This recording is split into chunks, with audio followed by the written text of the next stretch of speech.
Strange History Files, The Lost Colony of Roanoke. Chapter 1. A colony vanishes. Let your eyes grow heavy now. Settle into the quiet. Because tonight, we're traveling back in time. To the edge of the known world, where 117 souls stepped into the wilderness and were never seen again. This is not a ghost story, but it might as well be. The disappearance of the Roanoke Colony is one of the oldest and strangest unsolved mysteries in American history. No battles, no survivors, no graves, just a word carved into wood, Croatoan, and silence. But to understand how a colony could vanish without a trace, we have to start at the beginning. Back in a time when maps had monsters, when entire continents were rumors, and when the Queen of England dreamed of a new world. Imagine the Atlantic Ocean, not as it is now, with flight paths and shipping lanes, but as it was in the 1580s.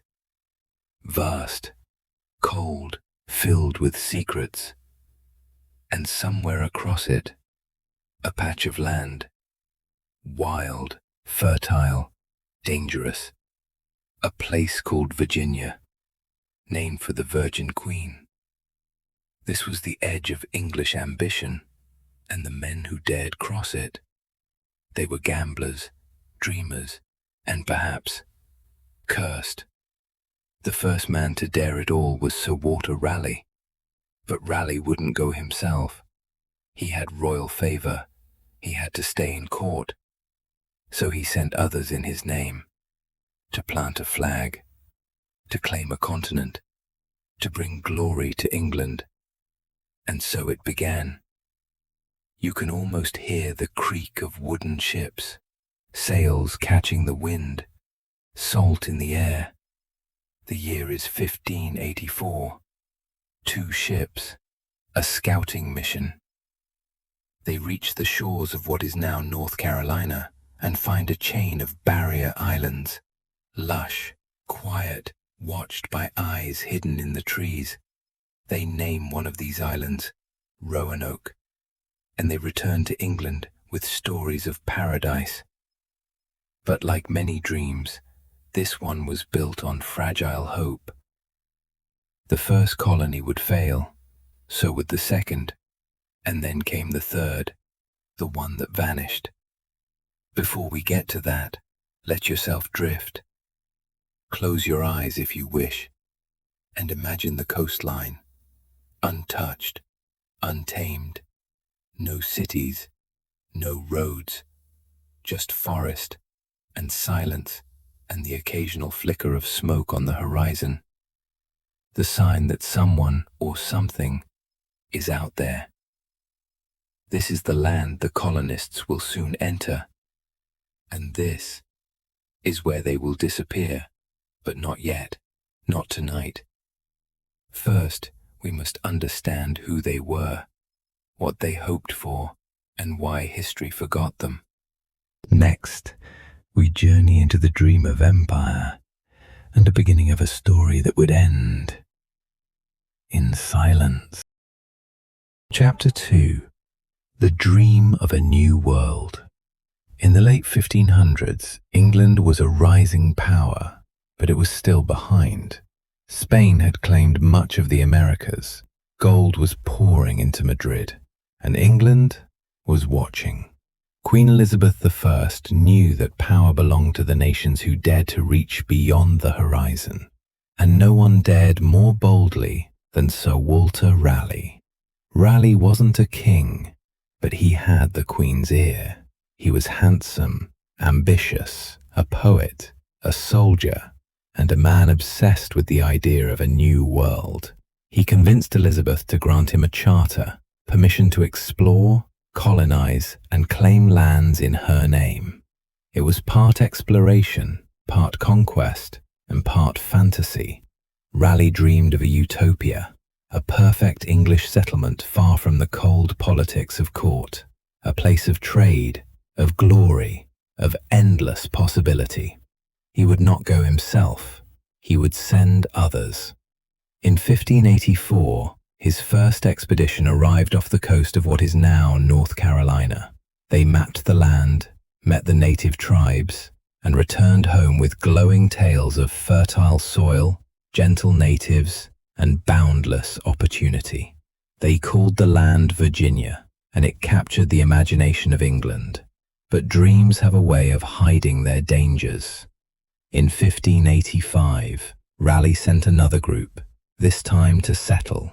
A colony was established on Roanoke Island, but trouble came quickly. The settlers clashed with local tribes. They were ill prepared, and within a year, the colony was abandoned. The survivors returned to England, starving and beaten down. Still, Raleigh was undeterred.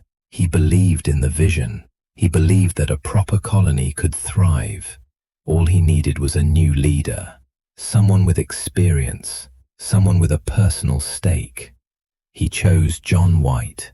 White was not a soldier. He was an artist, a cartographer. But he had been on the first voyage to Roanoke. He knew the land, he understood the risks, and most importantly, his daughter would be among the settlers. Eleanor White Dare. She was pregnant at the time, and she would give birth in the New World. The mission was set. 117 colonists, men, women, and children. Chapter 3. Families, Dreamers, the first all steps, setting sail for a new life. And hardship. They left England in 1586. They arrived in midsummer. The year was 1587. 117 colonists stepped off the ships and onto Roanoke Island.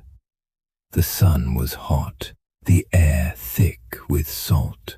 Every tree, every shadow whispered uncertainty. This was no longer exploration. This was home. There were no inns, no cities, just trees, marsh, sand, and the ruins of the previous failed colony, rotting wood, abandoned shelters, signs of a dream already once defeated. Still, they tried. They unpacked supplies, they rebuilt structures, they fished, they hunted, they hoped. It was hard living, but not hopeless. And then, on August 18th, a child was born. Her name was Virginia Dare, the first English child born in the New World.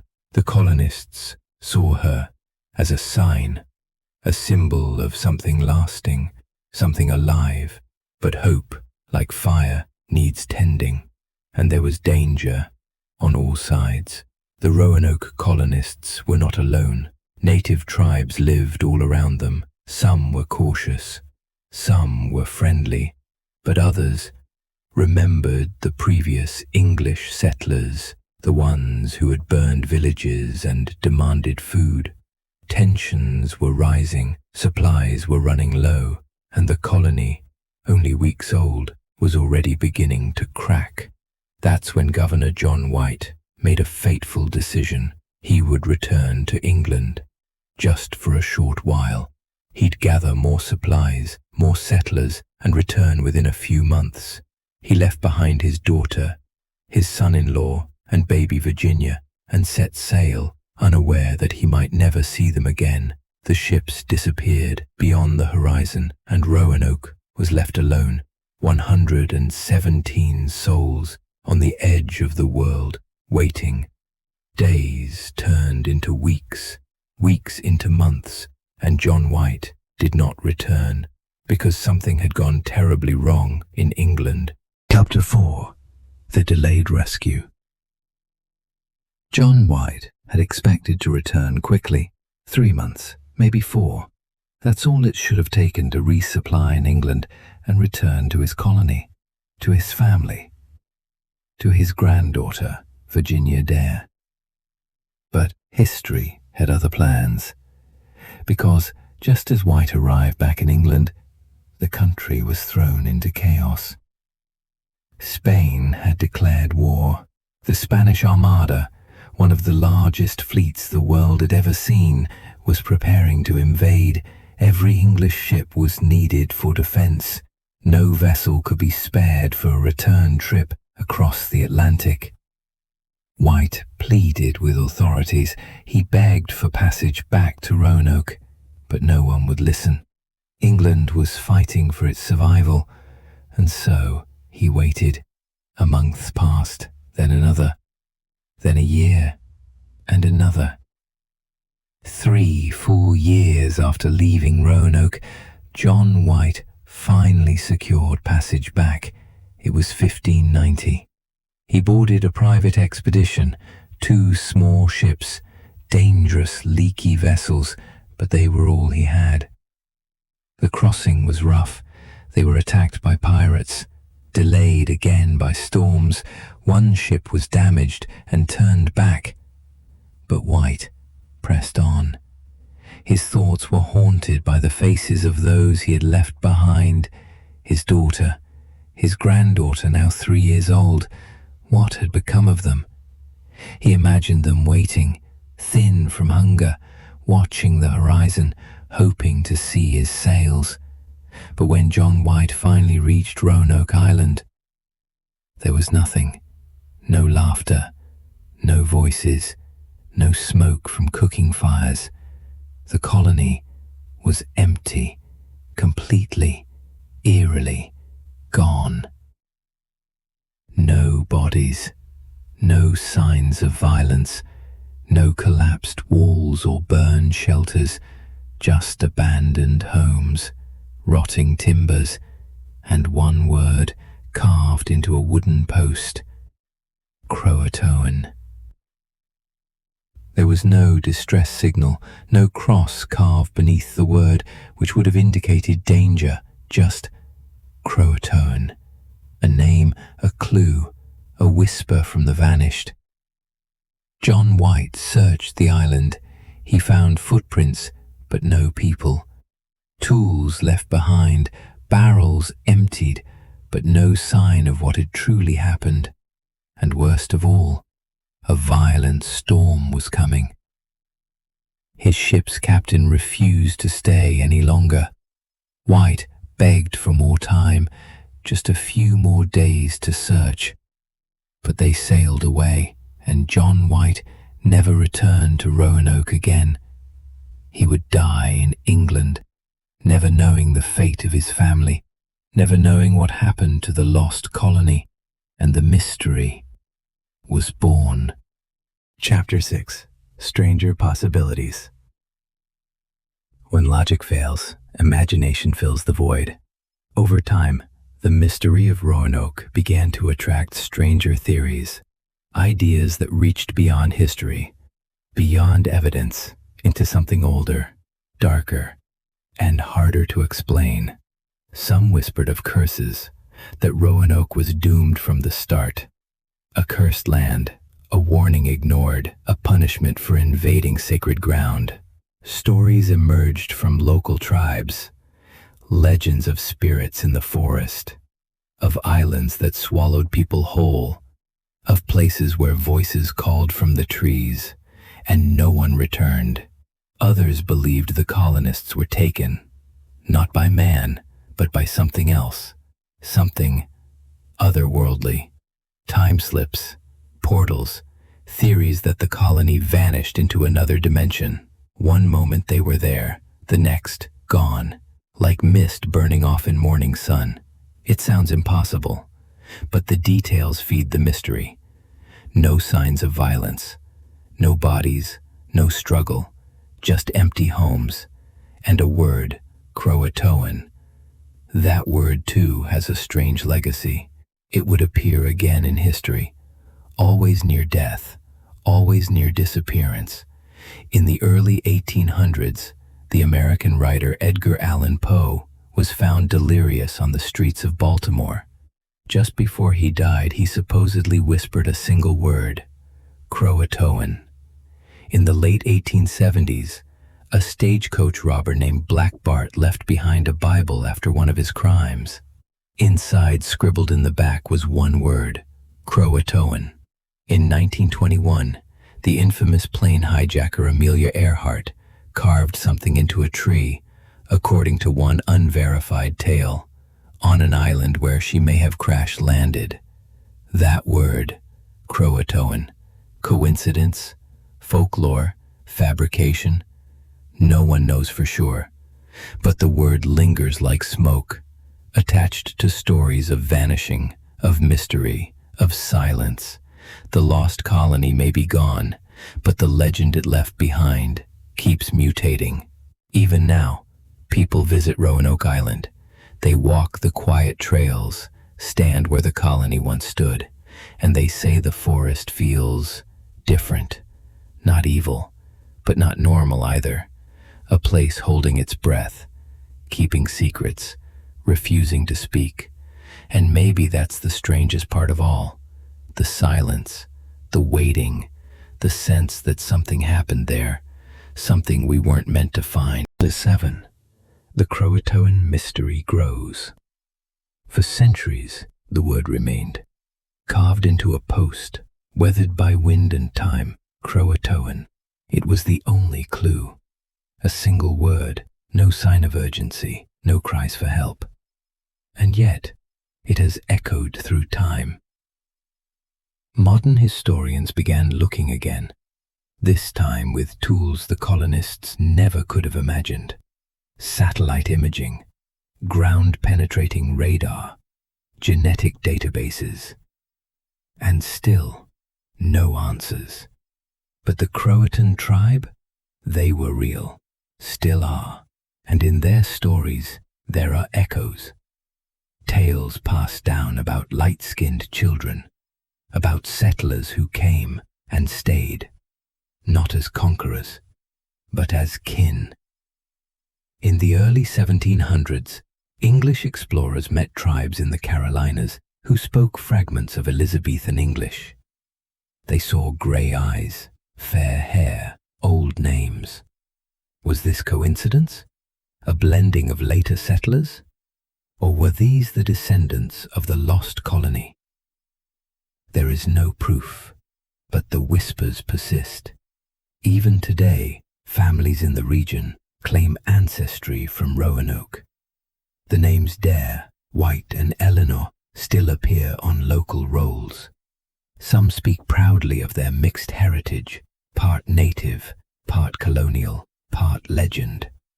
So perhaps the colonists didn't die. Perhaps they were never lost, only transformed, folded into something new, something unseen by European eyes. But if that's true, why didn't anyone come forward? Why didn't John White find them? Because maybe, by the time he returned, they didn't want to be found. Chapter 8. Clues in the Forest. Roanoke Island is not a large place, but it is dense, wooded, remote. Over the years, scattered artifacts have been uncovered. Buttons, weapons, pottery shards, traces of European presence. But none have conclusively belonged to the lost colony.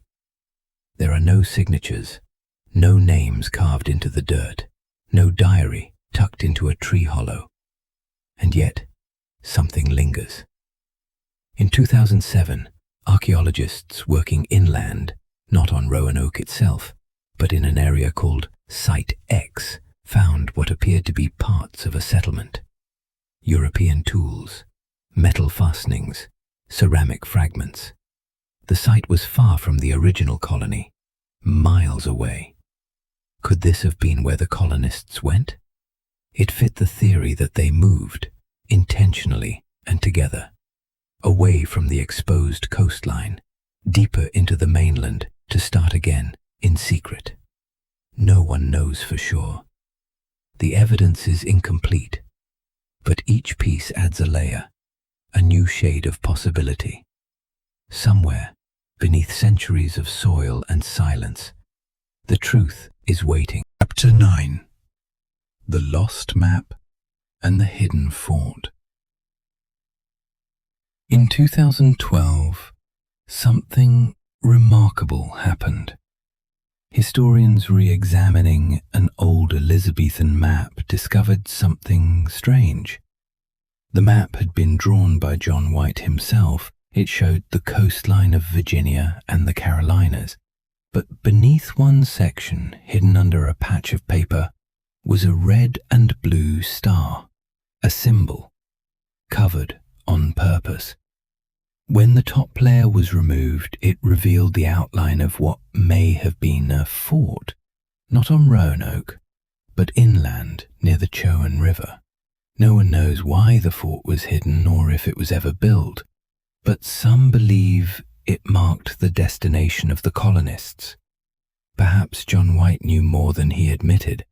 Perhaps he suspected they had relocated, but by the time he returned, too much had changed. The hidden star remains a mystery, an X on a map that may point to the end of the Roanoke Trail, and once again, it raises more questions than answers. Chapter 10. Ghosts of the Island. Ask the locals. They'll tell you Roanoke is haunted, not by one ghost, but by the idea of loss itself. Visitors describe an emptiness, not frightening, just hollow.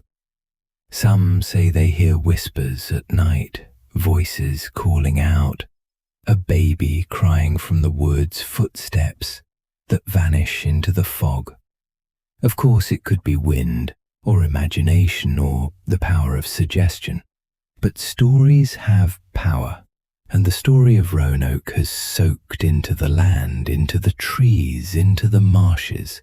People say they've seen a pale figure walking along the shoreline, a woman in white holding a child. They say she looks out over the water, waiting for someone, perhaps still waiting for John White to return, waiting for a ship that will never come. Chapter 11. The White Doe. Legend. Legends don't always begin as lies. Sometimes they grow from silence, from the ache of not knowing. And in the case of Roanoke, one of the most enduring legends surrounds the colony's most innocent soul, Virginia Dare, the first English child born in the New World, a symbol of possibility, of legacy, of something soft and pure in a world that was still wild and unforgiving. But what happened to her? No records, no clues, only one carved word, and then silence. And from that silence, the story of the White Doe emerged. The tale first appeared in whispered retellings among the coastal Carolina communities.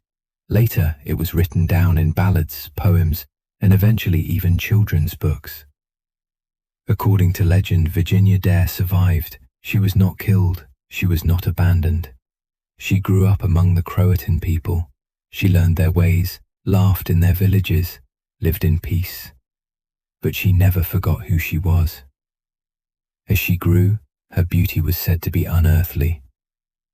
Pale skin like moonlight, eyes the color of distant oceans. She became the subject of fascination, not only among the English who still search for Roanoke, but even among the tribes. And this is where the story bends. One version tells of a jealous shaman, a medicine man who feared her presence. He claimed she was a ghost, that she would bring ruin. He cast a spell, and she vanished, not in death, but in transformation.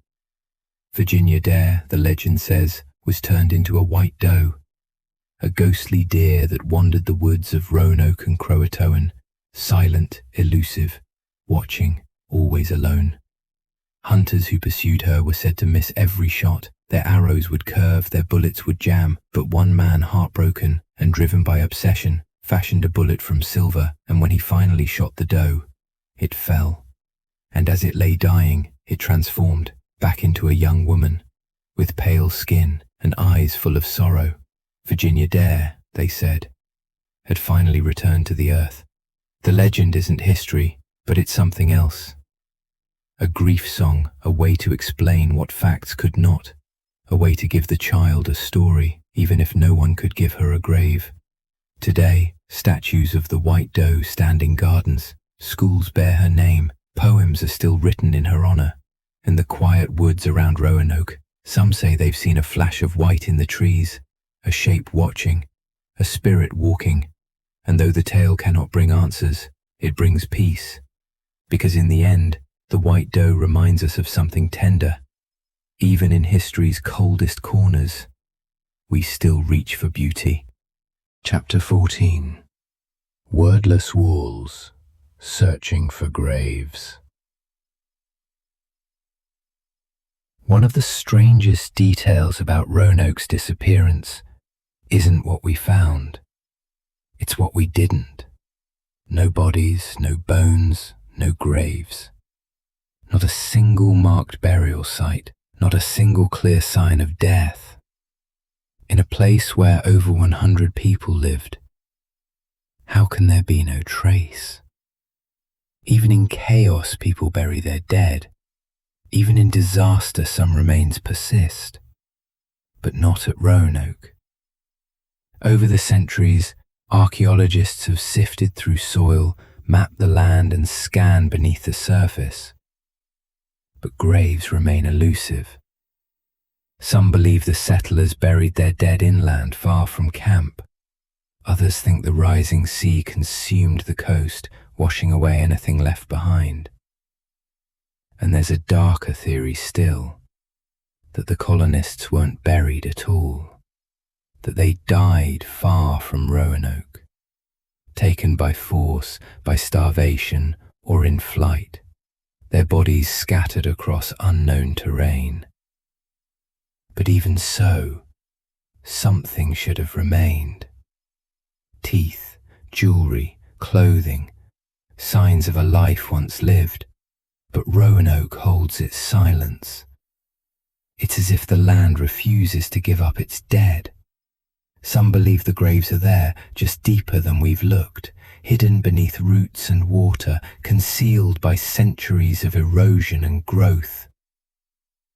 Others think we're looking in the wrong place entirely, that the colony truly did relocate, and whatever happened to them occurred far from the island we keep searching.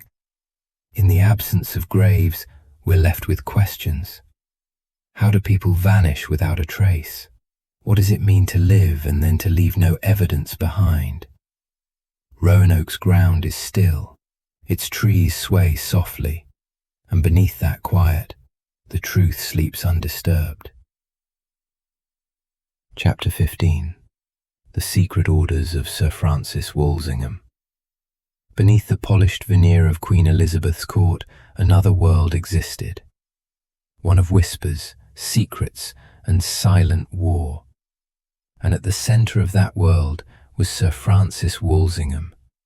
He was the Queen's spy master, the architect of England's first real intelligence network, and some believe the keeper of Roanoke's darkest truths. Walsingham wasn't just a man of letters and codes. He was ruthless. He oversaw torture, planted double agents, foiled plots, and in the late 1580s, he turned his attention to the Americas. Roanoke wasn't just a colony. It was a geopolitical chess piece, a base from which England could harass Spanish treasure routes, a listening post, a potential stronghold. Walsingham is believed to have recruited certain Roanoke settlers, men with naval experience, men with ties to privateers, men who weren't just farmers or craftsmen, but intelligence assets. There's a theory, unproven but persistent, that Roanoke was also a cover.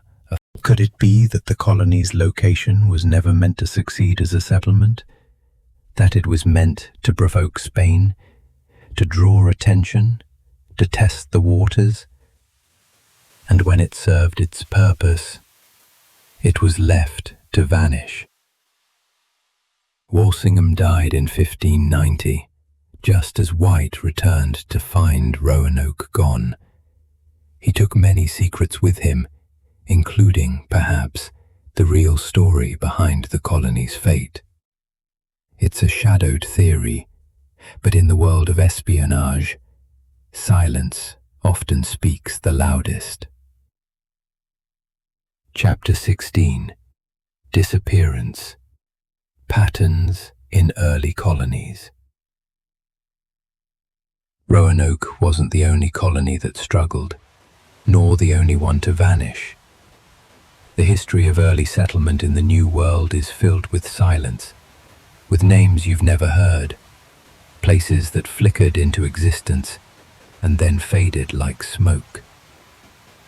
Before Jamestown succeeded in 1607, the English tried and failed many times, not just at Roanoke, but in other places now lost to memory. There was Popham Colony in Maine, abandoned after a single brutal winter. There were scattered fishing camps in Newfoundland, gone without written record. Even the French, in their first North American efforts, faced disaster. Charlesfort, Fort Caroline, all disappeared, some overtaken by natives, others by starvation, others still by mutiny and fear. What happened at Roanoke was not unique in that it failed, but it was unique in how completely it vanished. Most failed colonies left journals, letters, relics, bones.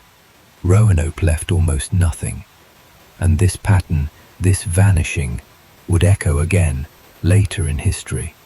In 1717, the entire population of Kaskaskia, a French colonial village along the Mississippi, abandoned their town and moved across the river. They left behind homes, furniture, even livestock. No battle, no fire, just departure. In the 19th century, whole mining towns in the American West rose and fell in a single season. Gold ran dry, water became scarce. The people left, sometimes within days. A boomtown in the morning, a ghost town by dusk. We think of disappearance as something strange, but sometimes it is simply survival, a quiet exit rather than a loud death. Perhaps that's what happened at Roanoke.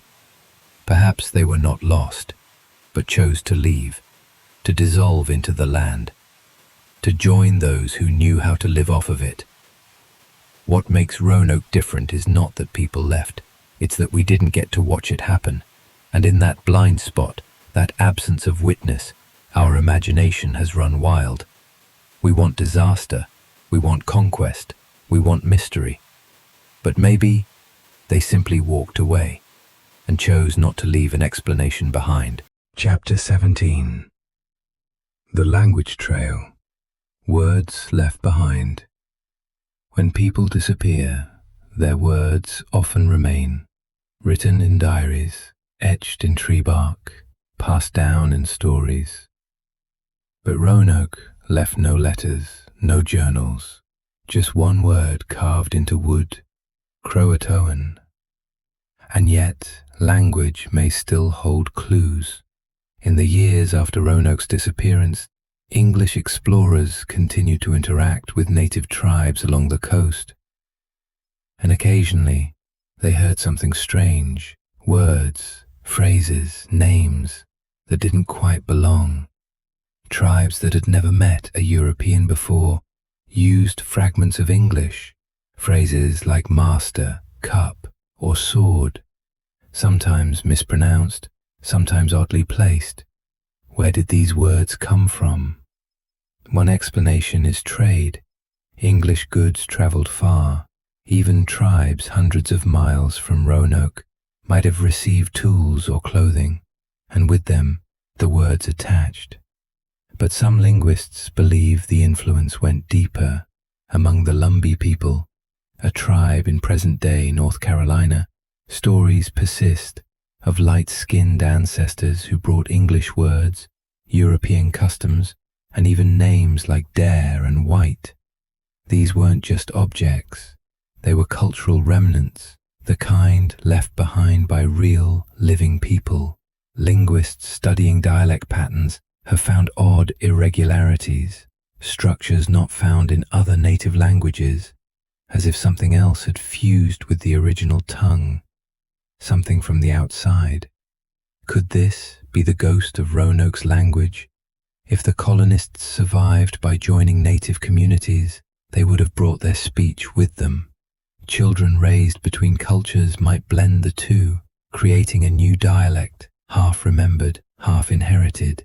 Language, after all, is one of the last things to vanish. It lingers in lullabies, in jokes, in prayer. So perhaps the story of Roanoke is still being told, not in stone, not in bones, but in the way someone speaks, the way someone names their child, or tells a story around the fire. Not everything is lost.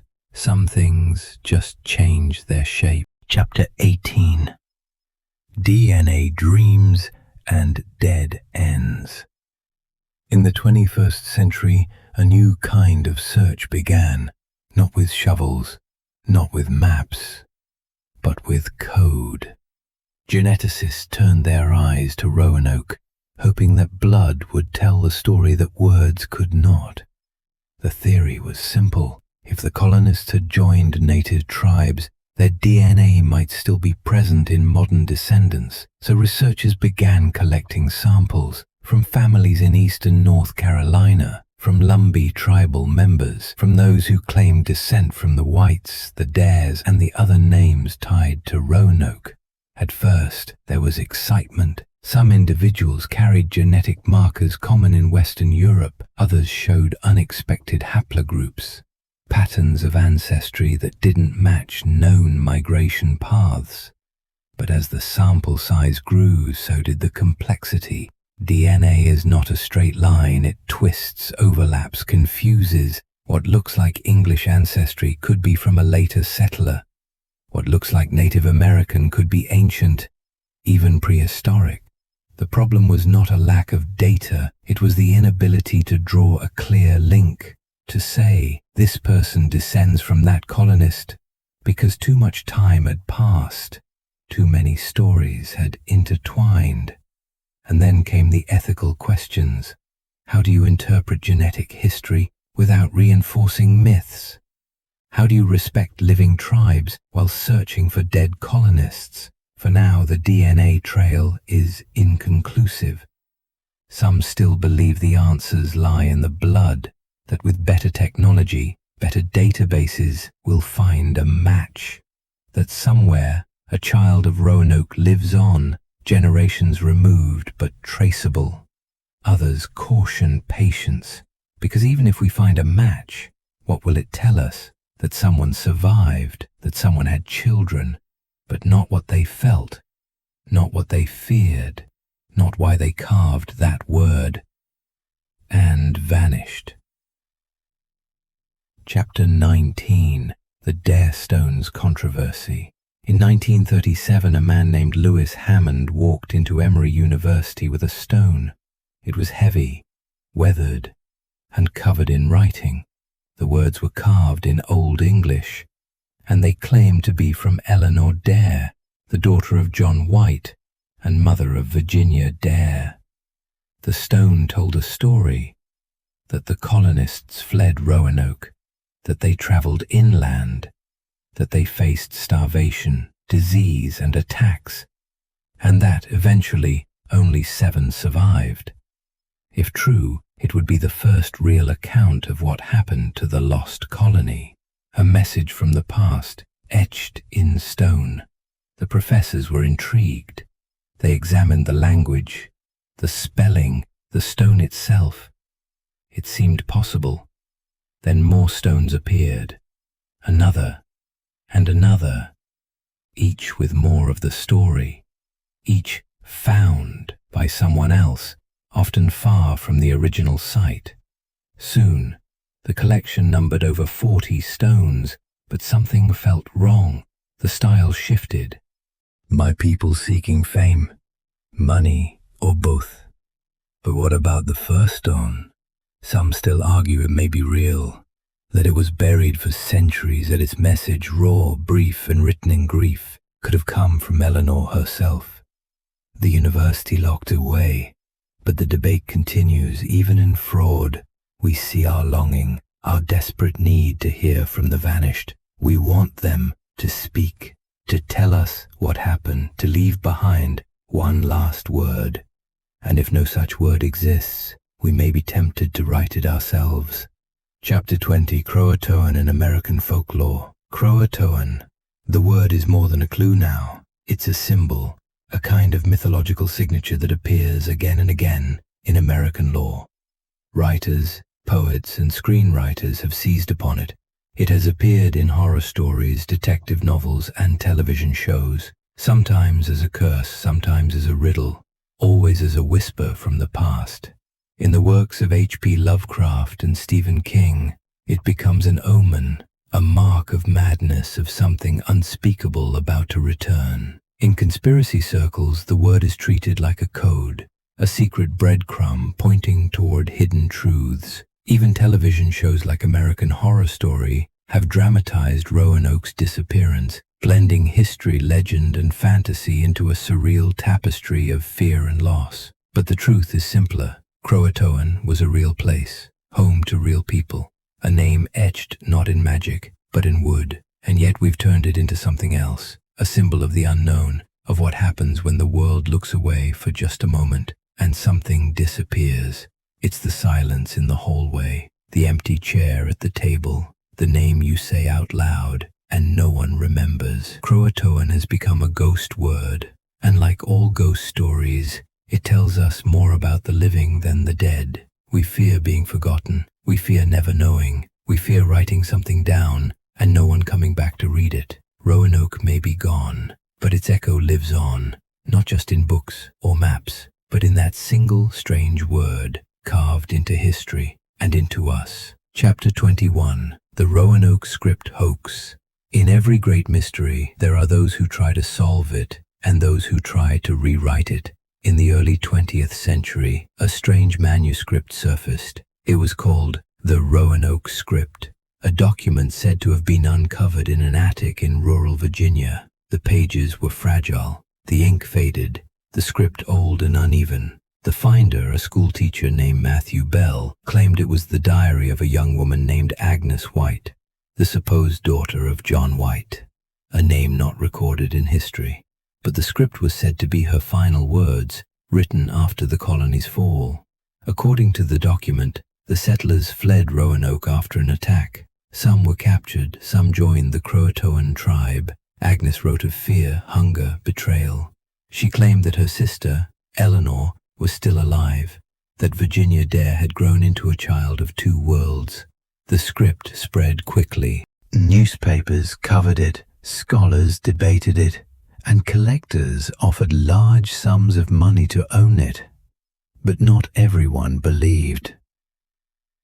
Linguists noted inconsistencies, grammar that didn't match 16th century English. Modern idioms slipped between the lines, references to places that hadn't existed yet. Eventually, the manuscript was exposed as a hoax, crafted not in the 1500s, but in 1921. The forger was never identified. Some believe it was Bell himself. Others suspect a local historian desperate for fame. Regardless, the script was debunked, filed away, forgotten. But the strange thing is this. People still read it. They still pass it around, quote from it, argue about what might be true. Because even a forgery, if written well, can feel real, can scratch at the edges of truth, can make you believe. And that's what Roanoke does to us. It tempts us to fill in the blanks, to imagine the voices of the lost, to write letters from the silence, whether forged or not. The Roanoke script reminds us of something deeper, that history isn't just what happened, it's what we're willing to believe. Chapter 22. Disappearances in the same region. Roanoke's disappearance might seem like a singular event, but it's not the only vanishing act on the Carolina coast. Over the centuries, others have gone missing here too, sometimes in groups, sometimes alone, always quietly. In the early 1700s, a French trading post known as Fort Rosalie vanished. Located further inland, it was expected to grow into a town. Instead, when a British cartographer arrived years later, there was nothing. No buildings, no graves, just wild forest. In 1854, a small settlement called Calder's Cove disappeared. Local legends say the entire population left overnight.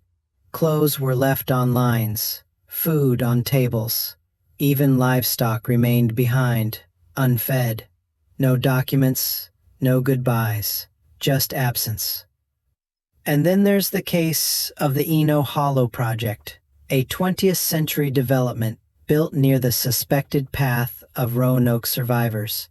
In 1972, construction crews unearthed strange ruins, circular foundations, charred posts, bones, but not many. The site was closed, the project canceled, and the files sealed. Were these sites connected? Coincidence or echoes? Some say this land doesn't let people stay, that the air is too thick, the trees too quiet, the wind too watchful, that Roanoke was only the first to be swallowed. Others dismiss it all. Superstition, folklore, selective memory. But the records remain. Settlements that began, thrived for a while. Chapter 23. The Witch of Roanoke Wood. Deep in the forests near Roanoke, there's a story older than the colony itself. The locals call her the Witch of the Wood. Her name, if she ever had one, is forgotten. She is said to have lived among the native people, but apart from them. A woman of no tribe, a woman of signs and secrets. Some say she came from the sea, others say she rose from the roots. What we know is this: every culture near Roanoke has a version of her. To the Croatoan, she was a spirit. To the English settlers, she was something between healer and demon. To later colonists, she was a warning. She was said to speak to animals, to cure disease, to curse those who disrespected the forest. And most curiously, she was said to have appeared just before the colony vanished. One account from a later English settler describes finding crude symbols carved into trees, circles, eyes, feathers. He said the markings were unlike anything he'd seen, that the local tribes wouldn't go near them. Another claimed to see a pale woman walking the woods at dusk, alone, barefoot, carrying a bundle wrapped in deer hide. When he called out to her, she turned and vanished. The Witch of Roanoke Wood became part of coastal legend, a symbol of the land's wild heart, of the things that do not explain themselves. Some believe she was a Croatoan shaman, others a settler gone mad. Others still believe she was Eleanor Dare, driven into the forest after tragedy. Whoever she was, her story survives. Not in history books, but in firelight whispers, and in the feeling you get when the woods go quiet all at once. A reminder that some disappearances aren't accidents, they're choices or transformations, and that not everyone who vanishes is gone. Chapter 24. Trees that speak, petroglyphs and signals. The trees remember, even when we forget. And scattered across the Roanoke region are strange markings, carved into trunks, etched into stone, painted with earth, petroglyphs. Some clearly native in origin, symbols of nature, tribe, and spirit. Others, stranger. In 2003, a storm knocked down several old trees near Croatan Sound. Underneath the bark, archaeologists discovered shallow carvings, circles intersecting with crosses, lines spiraling inward. One resembled a compass, another a human eye. The trees dated back over. Some believe they are ancient meeting places. Others think they were signals made by colonists hoping to be seen from the sky, hoping John White or anyone would find them. But the signals were never answered, and now the forest reclaims them, a slow blanket of time and moss. Yet the carvings remain, faint voices from wood and bark saying, "We were here, we were real. We left something behind, even if no one came to find it." Chapter 25. Colonial echoes in the Outer Banks. There are places where time bends, where you walk a few feet and feel centuries pressing in around you. The Outer Banks of North Carolina is one of those places, wind-scoured, salt-touched, stretching like a narrow ribbon between land and sea. It was along these shifting shores that Roanoke's colonists once walked, and some believe they never truly left. Locals speak of strange findings, a spoon buried in the dune, a shoe washed ashore, coins from Elizabethan England nestled beneath the sand. Tourists often dismiss them, souvenirs planted by enthusiasts. But some of the items have been tested, and the results are unsettling. Genuine, dated to the right era, bearing signs of long weathering. How did they get there? Perhaps the colonists fled south, following the shore, living off fish, shellfish, wild roots, leaving behind what they could not carry. In Ocracoke and Hatteras, place names echo with English origin. Some families trace their lines back not to Jamestown, but to whispered stories of an ancestor who arrived before the first ships. Legends? Maybe. But legends often begin with truth. The Outer Banks are constantly shifting. Tides erase, winds uncover, and nothing stays buried forever. And so, every so often, something rises. A button, a piece of flint, a voice from the sand, not enough to solve the mystery, but just enough to remind us Roanoke was real, its people were real, and somewhere they left a trail, even if it drifts like sea foam and only comes ashore one piece at a time. Chapter 26. The Final Letter That Never Came. Expanded. We live in a world of instant communication, but in the late 1500s, words moved slowly. Letters took months. Messages were carried by ship, horse, or foot, and sometimes they never arrived at all. What if Roanoke tried to send a message? What if someone wrote something, a letter, a plea, a warning, and tried to get it back to England? We'll never know for sure, but records suggest that a small party may have attempted to leave. One account mentions that John White, during his return journey in 1590, heard rumors from sailors that a boat had left Roanoke some time earlier, that it may have capsized in a storm. No survivors were seen again. There is no confirmation of this, no name attached, just a whisper, but it's enough to raise a question. Could one or more colonists have tried to reach help, to sail north to friendly native villages, to travel overland and make contact with fur traders, trappers, or scouts? Perhaps they carried a letter, one last chance to explain what happened. We will never know what that letter might have said, but we can imagine. It might have been addressed to Sir Walter Raleigh or to Queen Elizabeth herself. It might have begun with hope, "We are alive, we are safe," or with fear, "There is danger, we are hunted, we cannot remain," or maybe it simply said, "We're going, don't follow."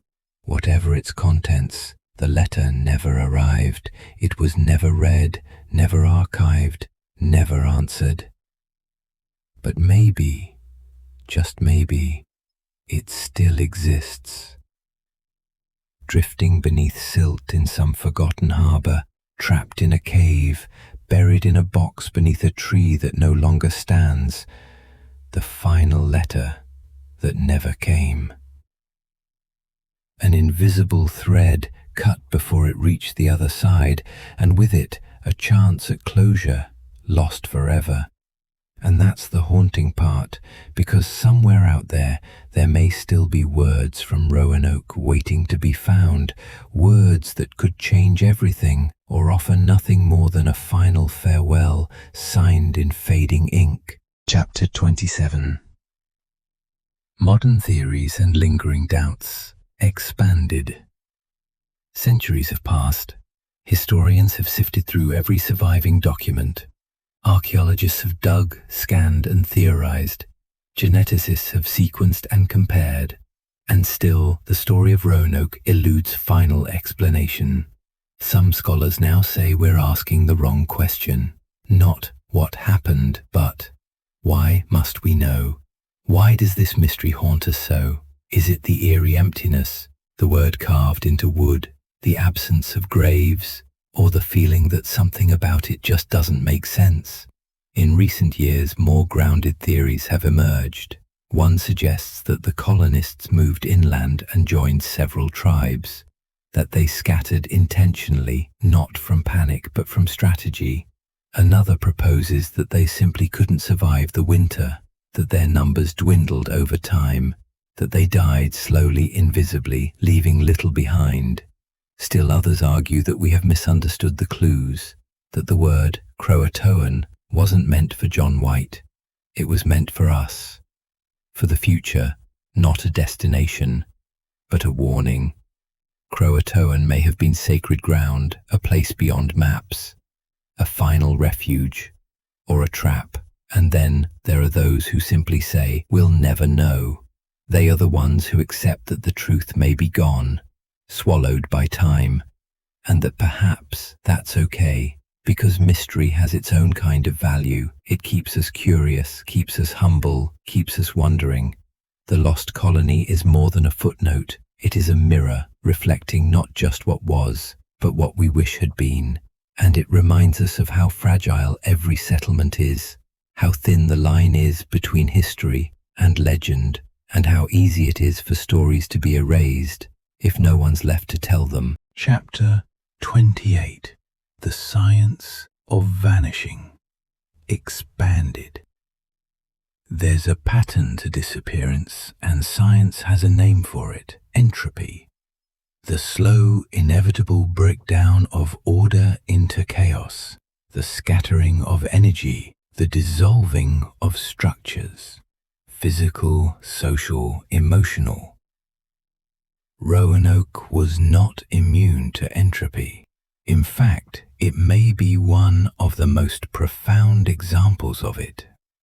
Imagine the colonists, eager, nervous, surrounded by forest, cut off from supply lines, tensions rising, food shrinking, trust eroding.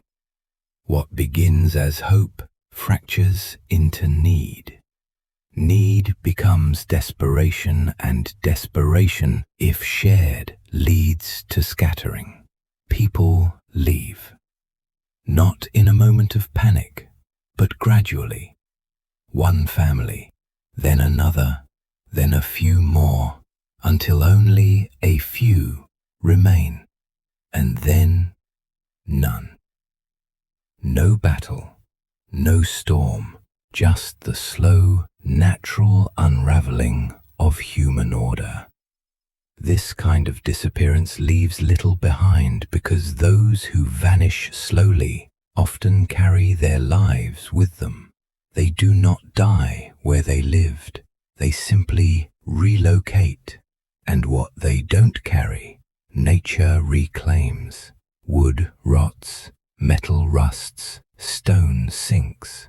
Within a generation, a settlement can vanish. Within two, even memory falters.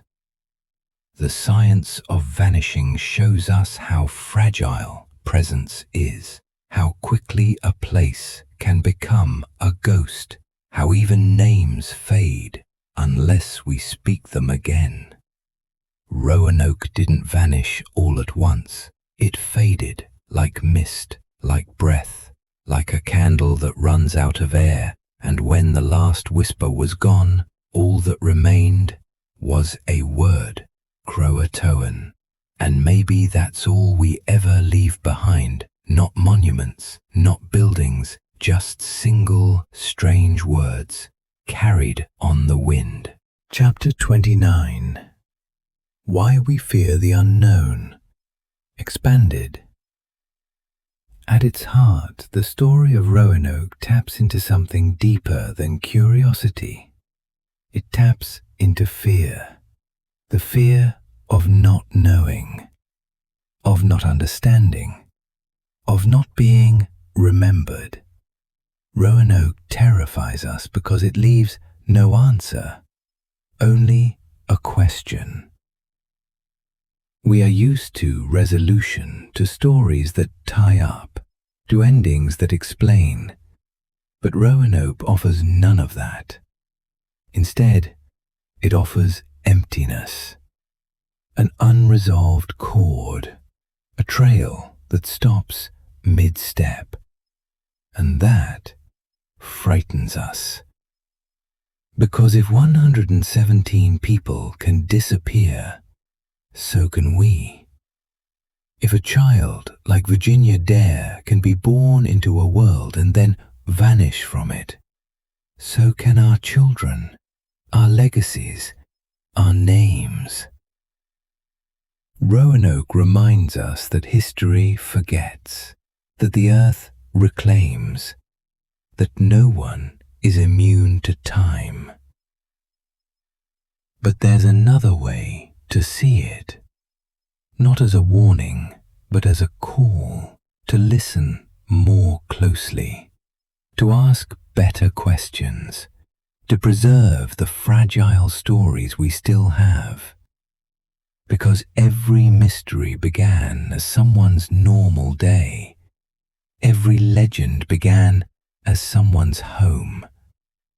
Roanoke is not just a place, it's a symbol of what we lose when we stop listening, and of what we might find if we dare to search again. Even now, the unknown hums in the background of life, in lost files, in vanished cities, in unanswered calls. Roanoke is simply the name we gave to one moment when the unknown spoke louder than truth. Chapter 30. The Lullaby of the Lost Expanded.